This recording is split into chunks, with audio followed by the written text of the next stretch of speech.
I'm Sarah with YourStory TV, and today we have Samir, the CEO and founder of Artoo. Thanks for joining us today. Thank you, Sarah. So can you give us a little bit of a background about Artoo and how it came into existence? Sure. So we're about 2 years old. We started in mid-2010. What we're trying to do is build technology for businesses that work at the base of the pyramid. So very specifically, companies that operate in financial inclusion, healthcare, or energy access require field agents, who are sourced locally. So they're not very different from the customers they serve, and they have, paper-intensive processes. So everything requires you to make a paper application.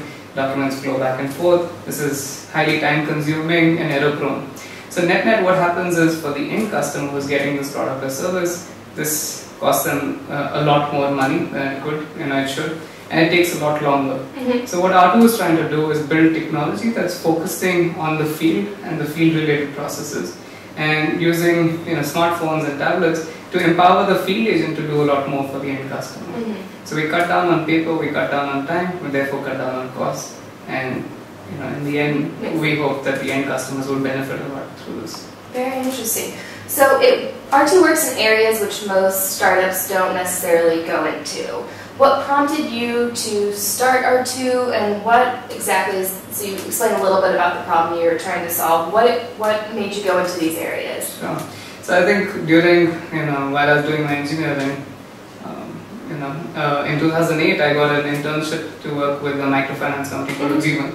And this was really exciting for me because this was the first time that I was going to do something that was outside engineering. Right?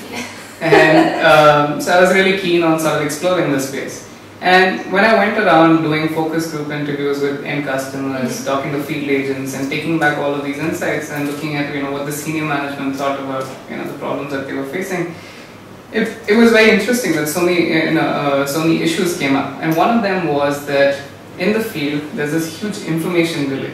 When you ask for simple information like how much do I need to pay to close this loan, it would take them 15 days to get this information. Right. So I built a simple SMS-based technology where you could key in the customer ID, send it to a particular phone number. It would come back with a statement saying, this is the customer, these are the loans she's taken, this is what she needs to pay to close the account, right? So the 15 days delay became instantaneous, we collapsed it to almost an instant, right? And when I demoed this solution, the senior management jumped up and they were really excited. Field agents said, this is exactly what we need, and customers were really excited that they had this potential now. And all along during my internship, people kept telling me, look, technology really doesn't work at the base of the pyramid, so don't even bother. But I built something that everyone was very excited about, and they implemented it at scale. And so for me, what that taught me was that, look, there is a big role that technology can play at the base of the pyramid. Right. And the best thing that technology can do is to empower the field agent to do a lot more for the customer. So technology is more like an enabler. And so we started off in financial inclusion space, very specifically microfinance companies. And we started focusing on other such companies in the financial inclusion vertical. And then we realized, hey, this problem is not just specific to the financial inclusion industry. It could be healthcare, it could be energy access. So that's why we sort of slowly diversified one after the other, and started looking at which other companies or which other industries face the same challenge. So you focus on 3 different areas right now. Which one do you get more demand on, or do you prioritize one over the other? Or how do you do that in the scheme of your business model? Sure.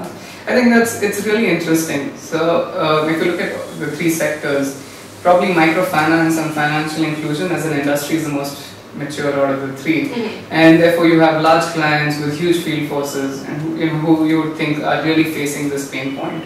So they love the technology, but for them this is, for them the change process is really hard to change, to manage the change, and so they are a little skeptical about how they're going to do it, so they go slow on those conversations. In contrast to this, healthcare is, companies are really small, largely not for profit at this stage, where they're still prototyping what primary healthcare could look like. And if it works, they're going to hand it over to the government to scale. So healthcare represents an opportunity which is really small today in terms of actual client base, but is the single biggest industry which could suddenly explode overnight if things work out. And energy access today, is a really popular sort of industry with social VCs. Definitely. So there are lots of startups who are doing interesting work, and they all look at technology as something that could be a big differentiator for their process. So if we look at it, the financial inclusion industry is where we have the largest clients, so therefore we've done the largest work most of our work has happened over there. But the other two industries are sort of new and nascent, and we can quickly introduce technology into them. So I mean, it's a little complicated, but we go by the problem, who's sort of facing the problem, and what kind of impact can we make. That's definitely a good way to go about it. So social entrepreneurship is a bit of a touchy term today, because everyone wants to be called a social entrepreneur. What are your views about this? Do you think it dilutes the impact that so many people are trying to rush into the social entrepreneur sector? I don't think it dilutes the impact, but I think a lot of people have, misconception of what social entrepreneurship is. Right? I mean, if you really ask me, entrepreneurship is entrepreneurship. It's about how you create value and how you can get paid for it, and you make a sustainable model. That's what entrepreneurship is. But people think that yes, social entrepreneurship gets you recognized really quickly. There's a lot of money or grants that are really available. That's easy to capture. But I think it's one of the hardest businesses to build.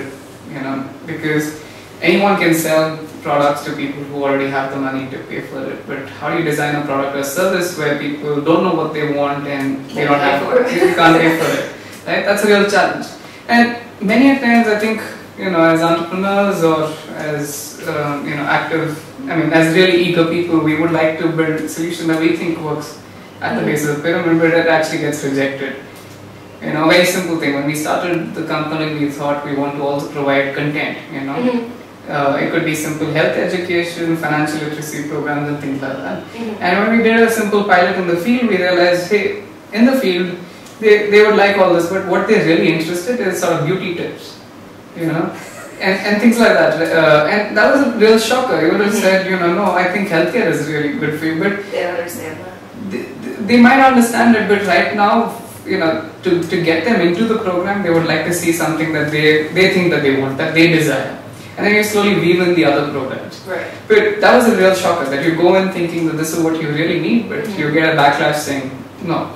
So I think sort of many people start out really excitedly, but it's really hard to sustain when you get such setbacks. So I think, I don't think people dilute the impact, but I think it's a term that I think people should use a little more carefully, at least when they're describing their initiatives.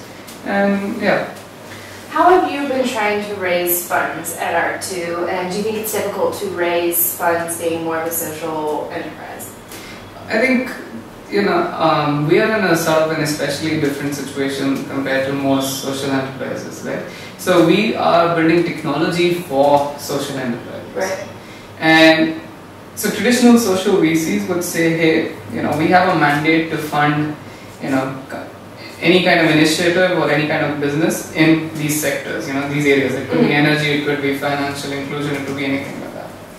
But net, they want to see that how will you impact, they would like to quantify it as how many lives benefited or things like that. Now, what we're trying to do is we're trying to help the companies that are doing this already. Right? And so there's a big role, there's a big need for amplifying the impact of companies that already exist. But social VCs sort of look at our impact as a derivative impact. Hey, we are making social enterprises better, but they are the ones who are really in touch with the end customer, and they are having a tremendous impact. So we're sort of in this area where people don't know exactly what to do with us, in terms of, do we qualify for mainstream capital, or should we be going to someone which is like a technology VC, or because we're using pretty high-end cutting-edge technology, right. Or do we go to a social VC? So we're sort of stuck in the middle, where we get, more often than not, we get to hear things like, it's not our mandate to fund a business like yours, because either we're not in touch with the end customer, or we're not pure play, mainstream sort of offering. So I think it's challenging, but I think, there are a few particular VCs or funding agencies that are especially interested in technology for development, ICT for D, and those are the ones that we sort of are talking to and going after. So I think it's interesting that even though it's a challenge, initially, but in the end it's a filtration process, that you only want to work with VCs who really understand what you're trying to do. Exactly. So that's good. What are the key challenges that you're facing at Artoo now? I think, if I had to sort of boil it down to two big issues, right? I think one would be to finding the right talent. Right. So here we're a company that's working on technology and really high-end technology, right? So that puts us in the league of, say, a Google or a Facebook or an Amazon in terms of skills required. Mm-hmm. And we're trying to take this and apply it to, the base of the pyramid, organizations and end customers. And it's really hard to find talent that's really strong in technology skills and really wants to make an impact. Right. So most people who are really good at technology want to run at Google, Facebook. And most people who are just engineers who are just excited about the base of the pyramid today are people who want to get into business development roles or things like that. Mm-hmm. So it's really hard to find great engineering talent that really wants to work at the base of the pyramid. That's one. The second, I think, would be sort of, so especially with the clients that we're working with, right? Many a times, the enterprises have CEOs which are about 70 years old or around that age. And here is suddenly you're talking about drop paper and you're saying here's a smartphone, do all your work on smartphone, and there's a huge amount of CEO education that goes in, is involved in the process. So these are some of the two challenges. We're happy to work on both, right? We get in people who are sort of younger who, their skills may not be perfect, but we work with them and improve their skills on the talent side, and on the other side, on the CEO side, education side, we have a pretty long drawn business development process, which helps us out. Definitely. So who is your typical client? I know you go for base of pyramid. Is there a specific target market within the base of pyramid that you are directed at?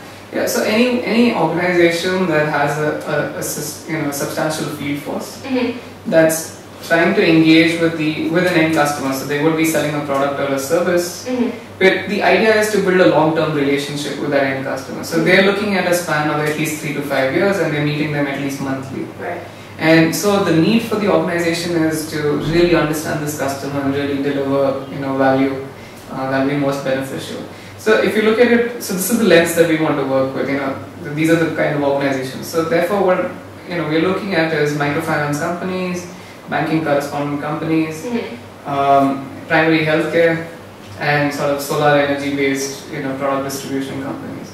In each of these 4 or 5 sort of companies, people are really interested in understanding who this end customer is, what else can I do for them, what are the kind of products and services I can sell, and to understand the impact over a 3 or 5 year period, right? So that's how we can have a tremendous impact. Right. We're not interested in companies that are only interested in just transactions, just very quickly go to the customer, take the money and move on. We really want to improve the quality of interaction between the field agent and the customer. Definitely. So there's multiple areas in the social sphere that need attention. Obviously that's everywhere. What, according to you, are some of the most urgent pain points that entrepreneurs should look at solving? I think it's really hard to sort of put, already there are, broadly there are 4 or 5 themes that people are working on, right? So financial inclusion, healthcare, energy, water, and so on and so forth. And these are sort of classifications that I think sort of have come up because of VCs rather than sort of, organizations per se. But I think that's the beauty of this entire space, that the challenges depend on sort of geography, the people, the aspirations of the people, and so it's extremely fluid, right? And the amazing part is that you can't just simply solve it with one skill. So here's technology, and technology can't solve everything. You need to think about it from various angles and build a solution. And so I think this is a land of sort of opportunities, and you really, one should not classify it, because if you classify it, I think you're missing out on a larger picture, on what could be bigger. So I'm really excited about, a lot of things. But I think if someone's interested in sort of, looking at what they could do, they could be students, they could be people, I think they should just sort of step out and meet a few people and watch them very closely, any part, and or sort of work in companies that are already doing work in this space. And very soon you'll quickly realize where are the gaps, where are the opportunities. But I think, one has to take a more, field trials are really important, but you really need to go out there, immerse yourself, live their lived realities, and then formulate your hypothesis. Right. Rather than sort of, take a, work the other way around, that you just simply say, okay, this is what I think should be good for you. What is your biggest motivation, would you say, starting Artoo, and that keeps you going every day? And is money a big factor in that, or would you say something else would motivate you more? No, I think, so there are many times that, startup lives are hard, where you think, hey, we've hit a dead end, do we really continue, or do we sort of look at other opportunities? And I just can't imagine myself doing anything else. I'm really passionate about technology, I'm really passionate about, creating social impact and value, and I think this is the best sort of opportunity for someone like me. But, so for us at Artoo, or for me specifically, growing up in India during these last sort of 20-25 years that I've been around, that internet has played a big role in sort of my education, and the kind of opportunities we've had. I wouldn't have been able to start Artoo. We wouldn't have been able to do the work that we're doing if sort of technology and internet didn't exist. And much of what we learn happens through the internet. We were never taught to do all this stuff. And if you think about it, today's internet is sort of just geared to 2 billion people who are already on the internet. What about the remaining 5 billion people? What about the remaining 4 billion out of 5 billion, which are people who live at the BOP? How do you get these kinds of possibilities down to them? So I think our work sort of is leading to that. We're trying to build inclusive technology. We're trying to really understand what works, what are the aspirations of people, and slowly, bit by bit, try and build the internet for the BOP. And that's sort of how we see our work progressing. Definitely. Well, you're doing a really good job at it. What would you say, or what piece of advice would you give to anybody who's trying to get into being a social entrepreneur, or get into the social sector, or kind of branch out of being in a big corporate environment and go to being a social entrepreneur? So I think my biggest advice to them would be, this is great, but you need to sort of enter into the space bit by bit. Many times sort of all of us come in with this, really excited, hey, we'll implement this project, it's going to touch 100 lives plus, in 6 months. But the reality of the matter is that you're going to go, whatever you plan will happen in 6 to 12 months time, multiplied by 3. Right. In terms of there are lots of challenges that you go through, and the whole idea is not to lose sort of steam and, enthusiasm. So I would really tell them that to immerse themselves in the field while they're still in school, while they have day jobs. They should really spend some time in the field, build prototypes, go bit by bit. I worked at a large bank before starting Artoo, and I would spend the first half of my day out there with prototypes of tablets that I'd built.